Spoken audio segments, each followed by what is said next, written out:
ఎప్పుడూ మనం చూడలేదు అని తెలియజేస్తూ ఉన్నాను. అసలు డిప్యూటీ సీఎం పవన్ కళ్యాణ్ గారు ఏమన్నారు? చంద్రబాబు నాయుడు గారు ఇచ్చిన మేనిఫెస్టోకి నేను హామీ అన్నారు. ఇప్పుడు ఏమైపోయారు చంద్రబాబు నాయుడు గారు? నేను గ్యారంటీ అన్నారు. ఏది చంద్రబాబు నాయుడు గారు అమలు చేయట్లేదు కదా, మీరైనా చెప్పి అమలు చేయాలి కదా. ఇవన్నీ మానేసి ఈ రోజు తీసుకుంటే పిల్లలకి ఇస్తానన్న తల్లికి వందనం లేదు, రైతు భరోసా లేదు, అలాగే నిరుద్యోగ భృతి లేదు, ఫ్రీ బస్ లేదు.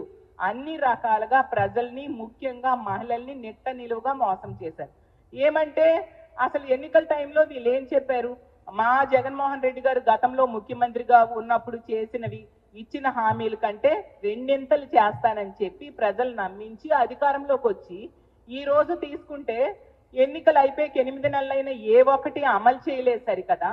మళ్ళీ వీళ్ళు అమలు చేయకపోవడానికి, వీళ్ళ చేతకానితనానికి కారణం మా జగన్మోహన్ రెడ్డి గారంట.